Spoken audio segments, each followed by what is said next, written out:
E para repercutir um pouco mais sobre essas expectativas para a próxima decisão do Copom, eu converso agora com Adalto Lima, economista-chefe da Western Asset, que está aqui comigo. Muito boa tarde para você, Adalto. Seja bem-vindo. Acho que boa tarde, né? Já passamos do meio-dia por aqui, eu ainda não almocei, mas acho que é ótima tarde já para todo mundo. Adalto, bem-vindo sempre aqui à nossa programação. Obrigado, boa tarde aí, prazer estar aqui. Adalto, primeiro de tudo, né, eu quero entender como que a gente teve agora a inflação, né, sendo divulgada e agora a inflação dos 12 meses se distancia cada vez mais da meta de inflação. Não vou nem entrar na menção ali das projeções, né, para longo prazo, que essas aí sim, 2026, né, o horizonte relevante do Banco Central, acho que são mais também preocupantes. Eu quero entender do seu ponto de vista como que essa trajetória de inflação oficial tem influenciado já nas decisões do Banco Central? E se será esse o ponto mais preocupante realmente, o maior ponto de pressão para essa decisão de amanhã? Olha, eu não acho que a inflação do mês, né, ou dos últimos 2 meses é o que determina o que o Banco Central vai fazer, as decisões que ele vem tomando. É claro que dentro da inflação a gente sempre procura olhar os detalhes e ver se ali traz alguma informação que são relevantes para o futuro, né? Dado que o Brasil tem uma inflação uma característica de inércia muito grande e todo o choque que a gente vê se transmite e propaga no tempo e faz com que essa inflação se torne mais elevada ou mais baixa, dependendo do choque, por mais tempo. Eu acho que é isso que o Banco Central vai levar em consideração. Mas eu acho que o principal aqui é que nós estamos tendo uma deterioração consistente e muito acelerada das expectativas mais longas de inflação. Eu acho que tem uma percepção por parte dos agentes de que a política macroeconômica ela tem inconsistência, a economia, a demanda continua muito aquecida, então o processo de transmissão desses choques que nós estamos vendo, por exemplo, do câmbio e da alimentação, vão se transmitir nos próximos meses, fazendo com que a inflação não só fique alta, mas como ela suba ainda mais. Então, acho que isso vai ser um fator muito importante para a decisão do Banco Central. O que está acontecendo com as expectativas? Por que elas se desancoraram tão rapidamente? O número dessa última semana mostrou uma piora das expectativas muito acima do que eu imaginava, que outros analistas estavam esperando. Uhum. Adalto, inclusive a gente mostrou aqui há pouco, antes da gente começar esse papo aqui contigo, as projeções do mercado para essa alta de juros amanhã, né? E as projeções agora vão de 75 até, aliás, 0,50, que é o do Bradesco, que permanece a mesma, até 1 ponto percentual já nessa reunião de amanhã, né? Que é o caso de JP Morgan, da XP Investimentos, né? Que consideram essas projeções cada vez mais desancoradas. E, é claro, as incertezas fiscais. Um exagero, um aumento de 1 ponto, na tua opinião? 0,75 é o que agora seria o mais indicado, ou 50 é o mais cabível, né, diante do cenário? Qual que é a tua avaliação, qual que é a tua expectativa sobre o que a gente vai ter de anúncio amanhã? Tá, vamos lá, eu estou com 0,75, mas também acho que a probabilidade de ser 1 não é baixa, né, e não acharia errado. Eu acho que 50, na minha opinião, é pouco. A deterioração de expectativas que a gente teve de uma reunião para outra vai fazer com que o juro real percebido de forma antecipada, se você subir só meio, ele quase não sobe. Então, eu acredito que aqui o Banco Central tem que aumentar a Selic a mais do que esse meio ponto. Eu estava com 0,75, mas confesso, com os números das expectativas da última semana, essa deterioração muito rápida que a gente teve das expectativas, eu não descarto ser 1% na reunião de amanhã, né? O número oficial é 0,75, mas a gente considera que há probabilidade sim de ser 1 ponto. O cenário fiscal tem ponto determinante, assim, e aí eu lembro, né, antes de mais nada, o comunicado que a gente teve, a própria ata do último Comitê de Política Monetária, que enfatizou muito claramente que não se trataria agora mais da necessidade de apenas respeitar o arcabouço, mas de executar medidas realmente em relação a essa questão fiscal aqui no Brasil, né? Então, como que você vê esse ajuste na política fiscal afetando as expectativas tanto de inflação, como também, claro, a necessidade de um aperto monetário adicional nesse momento? Eu acho que esse é um grande ponto. Assim, o Banco Central toma o que é do fiscal como dado, né? E o que tem de fiscal até agora não tem uma melhora das expectativas em relação ao pacote, da aprovação do pacote. O pacote ficou aquém do esperado. Então, isso contribuiu, sim, para uma deterioração adicional das expectativas inflacionárias. Então, eu acredito, sim, que o Banco Central vai levar isso em consideração na sua decisão, né?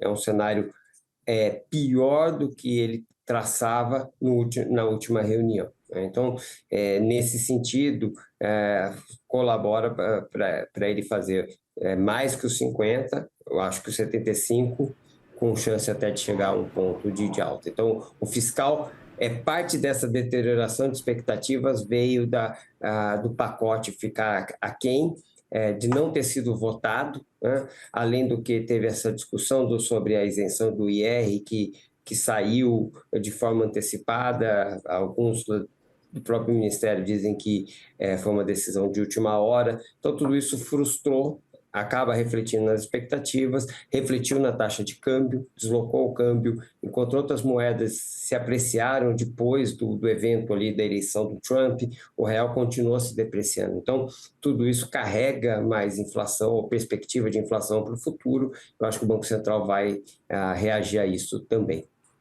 Adalto, e o cenário internacional, né? Porque não dá para a gente descartar também esse cenário. Eu acho que, né, o Banco Central não descartaria essas incertezas que a gente tem agora diante dessa mudança política e econômica que a gente deve ver acontecer a partir de 2025. Eu te pergunto isso porque essas mudanças na política também do Federal Reserve e da sua postura à frente da inflação global acabam, claro, adicionando mais volatilidade no cenário doméstico, inevitavelmente. Então, como que você avalia esse impacto desse cenário internacional e dessas incertezas dos Estados Unidos nesse momento para as decisões de política monetária aqui do país?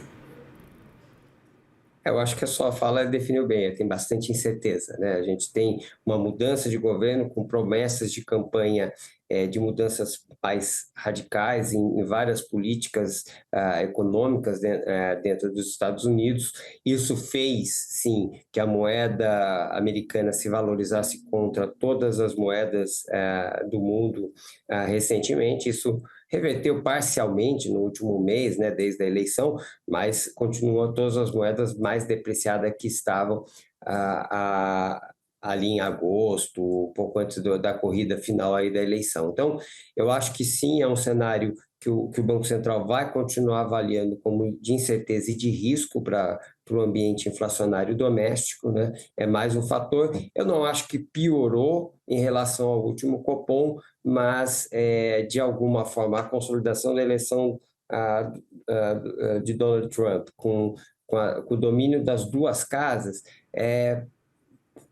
mostram assim, que o risco de mudanças maiores na economia americana aumentou essa probabilidade dessas mudanças, né? Então, isso traz um risco, sim, para a economia global, com efeitos para preços de ativos aqui no Brasil e também até a questão inflacionária, né? Porque se o dólar é uma moeda mais forte, o real vai se comportar de uma forma mais depreciada, e isso tem efeitos de inflação. Você vê o mercado de trabalho resiliente aqui do Brasil ainda interferindo no médio e longo prazo as decisões do Banco Central? A gente tem tido aí taxas, né, recordes, inclusive, desse mercado de trabalho bastante aquecido. Muito tem se questionado, inclusive, sobre a questão, né, do hiato do produto, da capacidade até produtiva, né, do Brasil nesse momento. E aí, do outro lado, o mercado de trabalho bastante aquecido, né, sob consequência de tudo isso.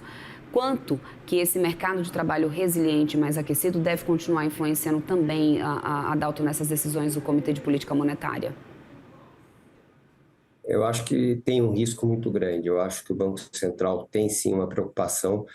A queda do desemprego contínua, né? A gente tem surpresas de crescimento e, ao mesmo tempo, surpresa de contratações, de queda de desemprego. Até aqui, o repasse para os salários tem sido limitado, mas a gente já começa a ver alguma aceleração, alguns setores repassando mais e mais pressão de custos, tendo o custo da mão de obra acelerando. Os dados hoje do IPCA, como eu falei, a gente não usa a última informação, mas é sempre entender a composição da inflação, a parte de serviços, que tem mais esse efeito de salários, tudo acelerou, já está rodando na margem mais perto de 6%, ou até acima de 6% em algumas métricas. Eu acho que isso sim faz com que o Banco Central olhe e fale, esse nível de desemprego é um risco, sobretudo porque a gente está tomando um choque de inflação, um choque de preços, que vão ser transmitidos para os demais preços com mais potência e mais rapidez do que foi no passado. Então, o mercado de trabalho, o desemprego é sim um fator de risco inflacionário para o médio prazo, e eu acredito que o Banco Central vai continuar dando especial atenção. É claro que ele não tem uma meta de desemprego, mas ele sabe que certos níveis e com alguns choques de inflação e uma desancoragem de expectativa, isso se transmite mais rapidamente para a inflação como um todo. Agora, Dalton, a gente tem visto aí a curva DI precificar uma taxa Selic já em alguns estava em 15%, em alguns momentos já chegou a bater a 16%, né, a precificação dessa taxa Selic.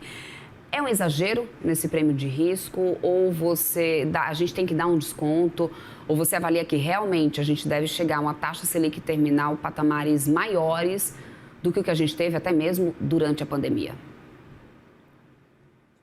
Eu acho que tem sim um prêmio de risco exacerbado, né? Eu vejo sim a Selic subindo bastante, talvez a gente trabalhe com taxa mais próxima a 14% no final desse ciclo, mas eu acho que tem uma incerteza muito grande em todo esse ambiente, né? E aqui eu acho que é o papel da reancoragem que a gente precisa ter, tanto de expectativa de inflação e da política macro, né?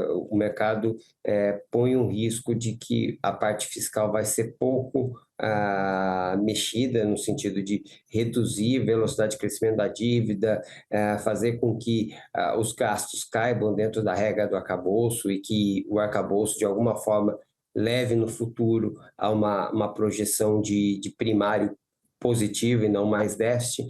Então, toda essa incerteza, eu acho que acaba repercutindo na parte mais longa da curva. Então, tem mais prêmio do que eu acho que eu vejo de Selic terminal.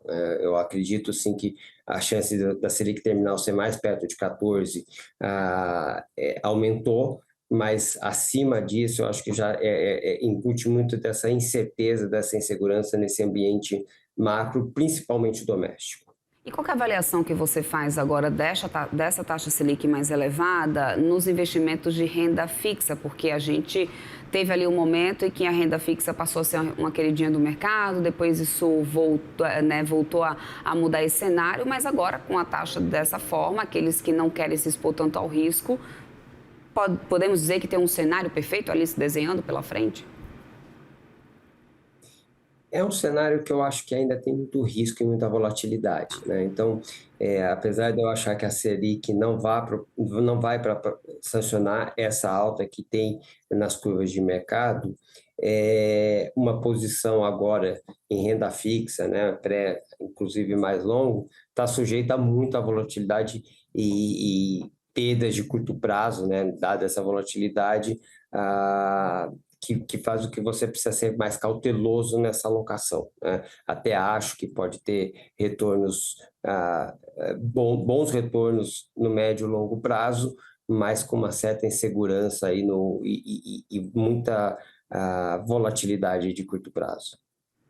Perfeito. Então, Adalto Lima, economista-chefe da Western Asset, a gente conversou com ele agora aqui, trazendo aí os pontos importantes e também expectativas, claro, para esse Copom que ocorre, já está acontecendo, né? Na verdade, lá essa reunião do primeiro dia em Brasília, deve terminar amanhã com a decisão sendo divulgada depois do fechamento do mercado. Seja sempre muito bem-vindo aqui, Adalto, à nossa programação do CNN Money.